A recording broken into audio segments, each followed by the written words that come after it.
From Masorini Hill, which is in the north of the Kruger National Park. It is a special day today as we launch the South African National Parks Week for 2018. Now, Masorini Hill is only 11 kilometers from the Phalaborwa gate of the Kruger National Park, and the ancestors of the Baphalaborwa people used to inhabit this late Iron Age site hundreds of years ago. Let's find out a little bit more. Take a look at this. Masorini Hill is situated in the Kruger National Park, just 12 kilometers from the Phalaborwa gate entrance to the park. Tourists can stop over at this late Iron Age site and learn more about the Baphalaborwa people who once lived here. These are the houses that the Masorini people that they were living in. Is a reconstruction of the houses. So the houses have been made of clay.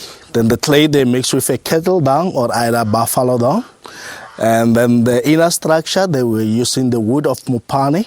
Then the top roof is a yellow fish grass.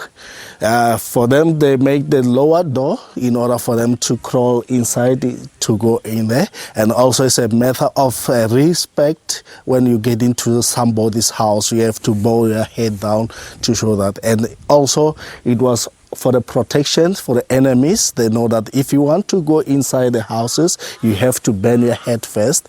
Then if they don't know you, they were using something to hit your head before you can go in there. And then over there we've got a kitchen where they were cooking their food. Then the kitchen, we've got an opening for the ventilation. Behind it there is a granary to store their grains. And then over here we've got some artifacts that they were using. Got a mortar and a pestle there that they were used to pound their grains. Then we've got some pots, different pots to carry beers. Other ones are for water and also for cooking. Then here we've got a grinding stone where they were grinding their maize. These were the drum that they were used to entertainment and also to signal other guys from different areas for communication. The Baphalaborwa people made a living from the melting of iron. They developed an advanced and sophisticated industry of mining, smelting iron ore and trading in these iron products. These guys, they were mining iron from Phalaborwa area. They were brought to this area. This is an original furnace that they were used to melt iron on inside. Then in the middle of it, you've got a little hole. This little hole is called a muti. It's a hole for the muti. They were putting their muti when they were in the process of smelting the iron here. Then they make fire inside here. The fire were made of charcoals that are made of mopane or silver cluster leaf. And then the three pipes that we see here are the ones that they were used to blow air inside with bellows. So inside the furnaces, they were adding something like bones and the quartzite stones in order to help to increase the temperature while they were in the process of smelting the iron here. So for them to get that iron melt, it takes more as 24 hours because that thing, it needs something like 1,400 degrees Celsius in order to get melt.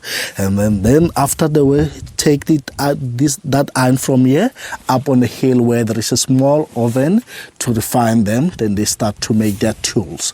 The tools were axes, hoes, spearhead, and then those were traded with other people for food and so on. The on-site museum at Masorini Hill has artifacts on display that further tells the story of the people that lived in the area.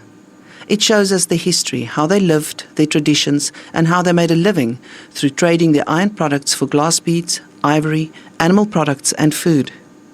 It was this trade between the Baphalaborwa at Masorini, the Venda in the north, and the Portuguese on the east coast that ensured a greater independence as well as prosperity for the people living on Masorini Hill.